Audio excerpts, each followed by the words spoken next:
Hello lovely viewers, and welcome back to the Bold and the Beautiful News official YouTube channel.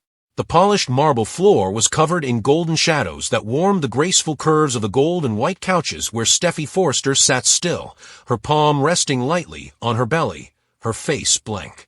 Her whole life had changed in a matter of hours. On this particular occasion, it was a gift and a storm together, a miracle and heartache. She took long, deliberate breaths, but the tears in her throat did not go away.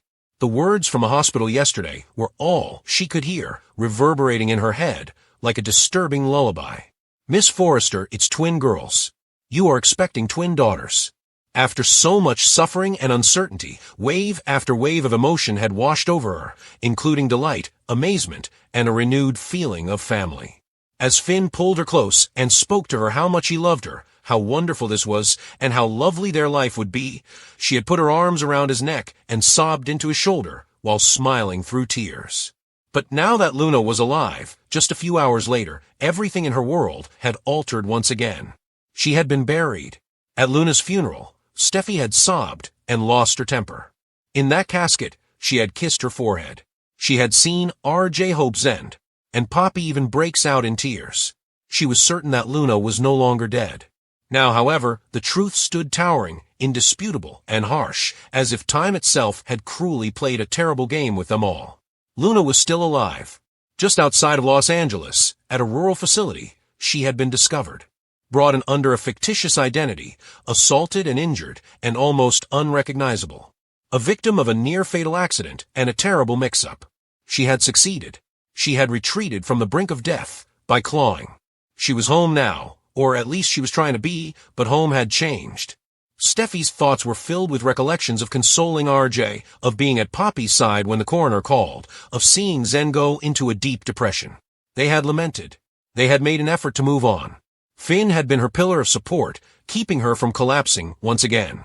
Not after everything, the shooting, Thomas, and Sheila. The most valuable gift of all had now been bestowed to her. 2 twin females, not just one kid.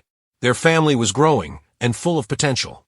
But now that the world she believed she knew was falling apart once again, how could she rejoice? So yet, she hadn't informed anybody. The only one is Finn. Not even Thomas, Ridge, or her mother, who would often be the first to find out. Nobody was aware of her second pregnancy. Furthermore, nobody was aware that she was expecting twin daughters.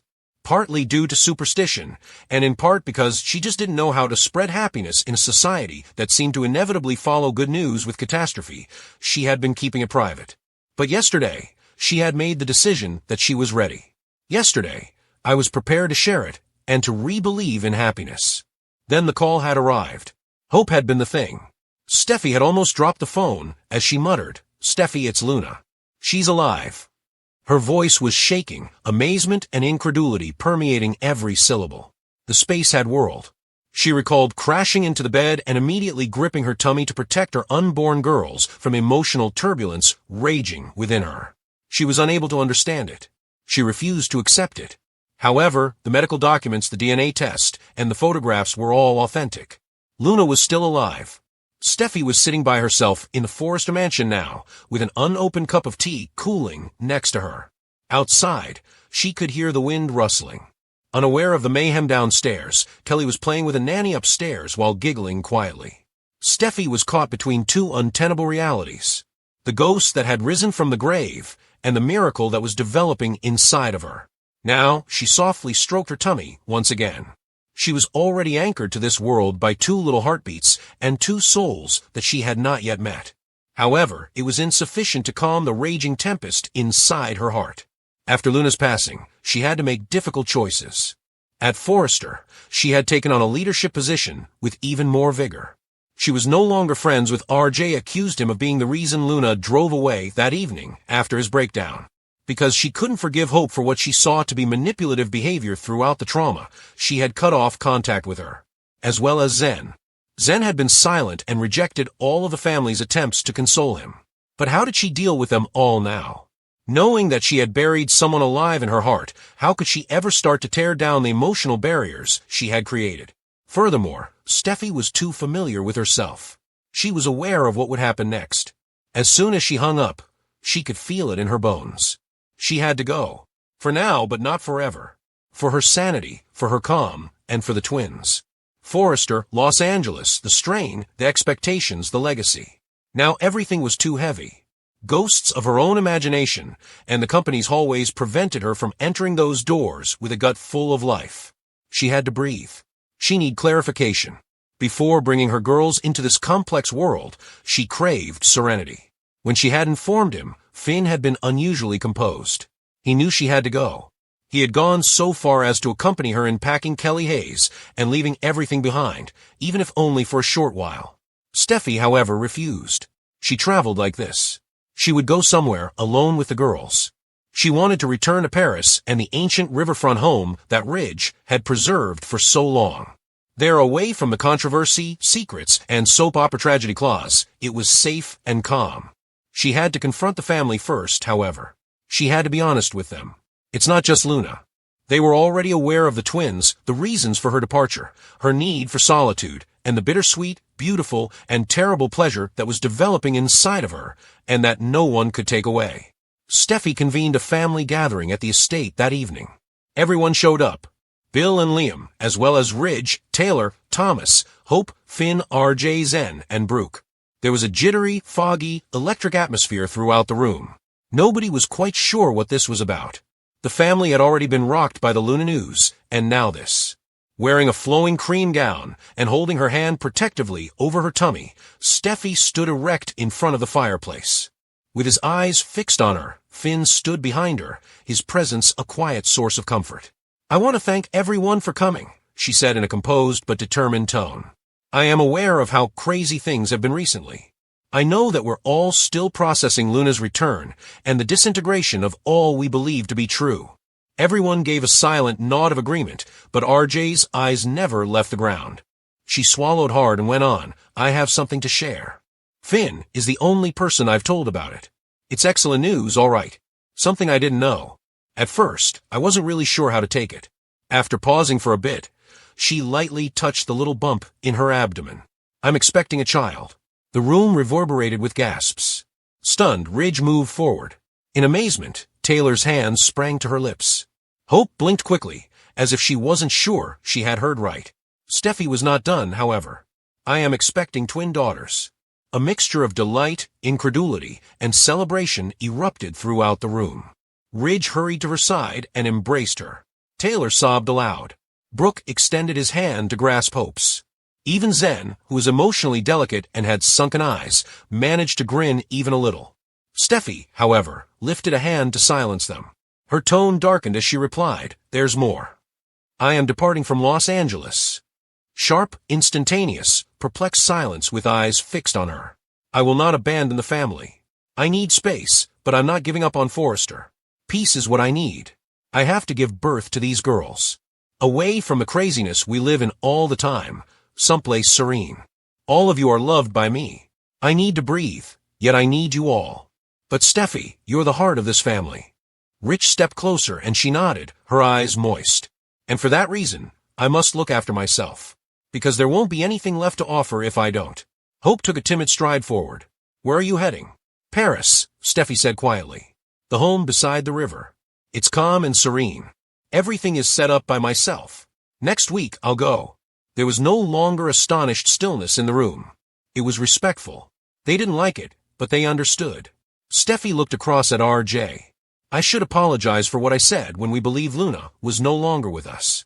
I put the responsibility on you. I ought not to have. I was wrong. I was in mourning." The voice of RJ broke. "You were in pain. I was too." Next, Zen.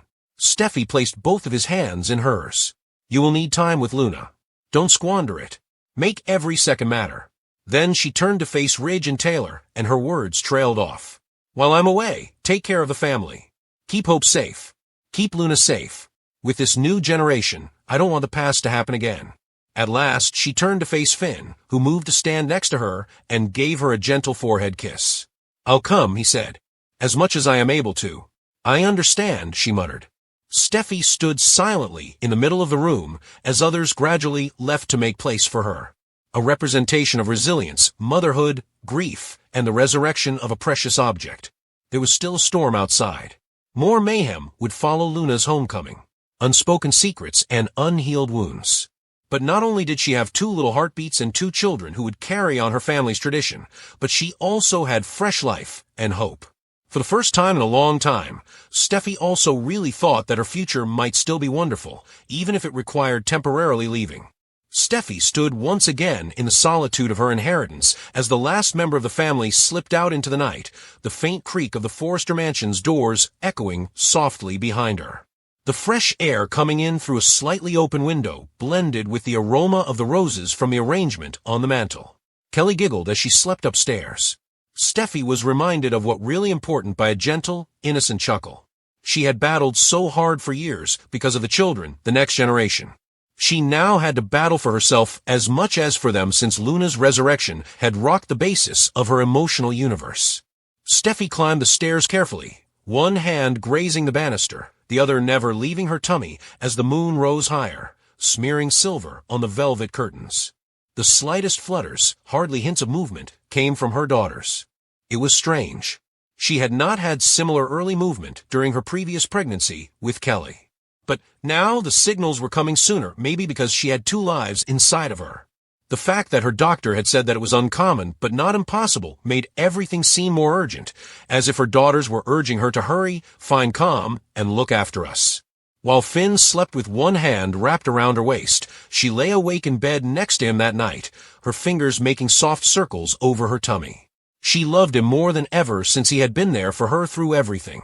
However, an unsaid dread had started to grow between them instead of animosity.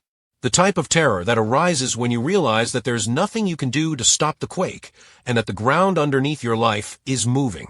Steffi has yet to explain the true purpose of the trip to Paris. She did need tranquility. She did wish to protect their kids from the emotional turmoil. But running was also a part of her. She was fleeing the guilt she was unable to let go of. She ran off in RJ's direction after the funeral, had given her a glance. Disappointed at the speed at which their tentative truths had been broken, they fled the way optimism had retreated. Above all, she was fleeing Luna, and the realization that her passing had set off a chain of events and repercussions that would never be reversed. With her eyes fixed on the hills, Steffi stood in her white robe on the balcony the next morning, drinking warm lemon water. Finn approached her from behind, laying his head on her shoulder, and gently putting his arms around her belly. He whispered, "They're going to miss you." Instead, "I will also miss them," she said, nodding. "Are you certain about this?" he inquired without pushing. "You're certain this isn't avoidance?" She gasped. "Finn, I'm not sure what I'm certain about anymore. However, I am aware that I am anxious whenever I see them moving because I remember how close we were to losing Luna. I recall pushing everyone away and blaming RJ, and I will continue to do so if I remain here. Right now, I don't know how to live here without continuously causing harm to the people I care about." "No," Steffi said as he squeezed her even more tightly and muttered, "You are not a villain, Steffi." He didn't argue, saying, "But if I don't heal, I might become one." Steffi turned to face him and placed her hands on each side of his face. Instead, he kissed her cheek, staying there as if he was memorizing her skin and perfume. "Then go heal, but promise me you'll return. I'll be ready to be the mother these daughters deserve when I return, stronger and wiser." The preparations started later that day. Amelia assisted with scheduling the kids.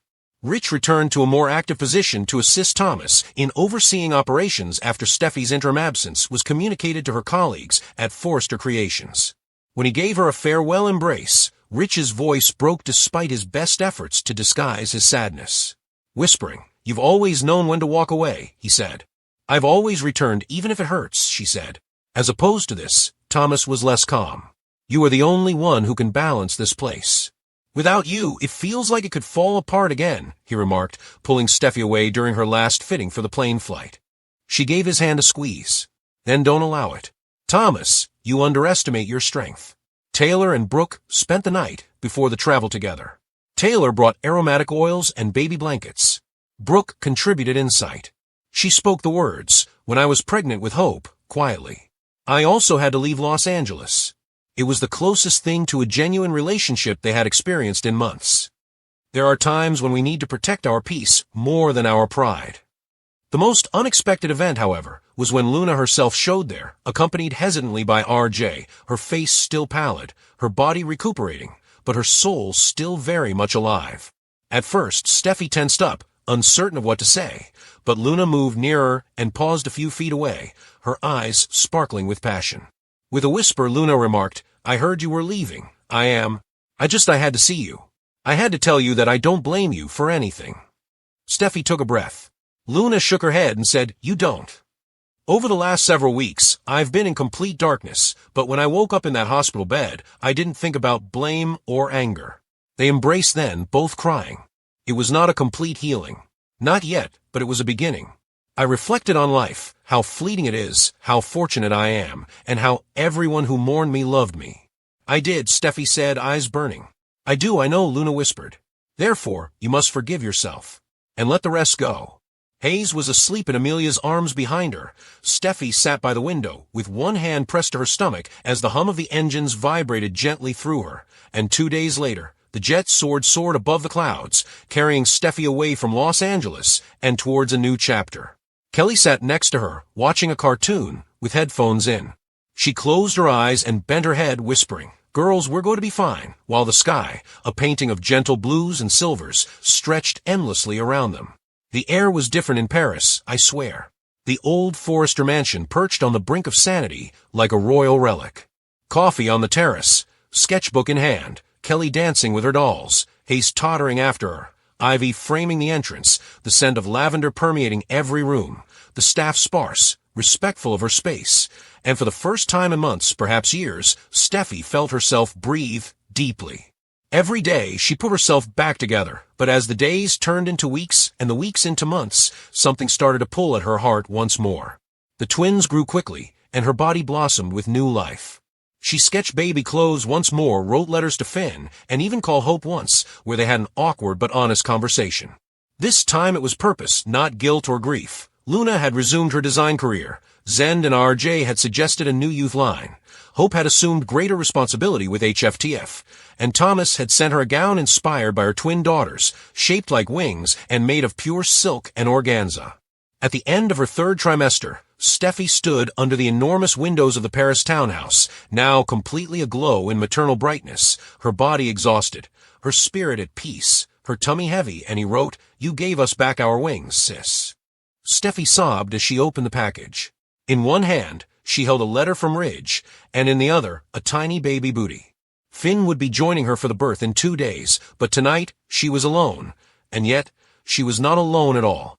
As thunder rolled softly over the French horizon, Steffi Forrester realized that the world would soon meet the 2 young girls who had saved her, not from grief, but from being lost in it. The future was not only lovely, it was daring, and she grinned through her tears.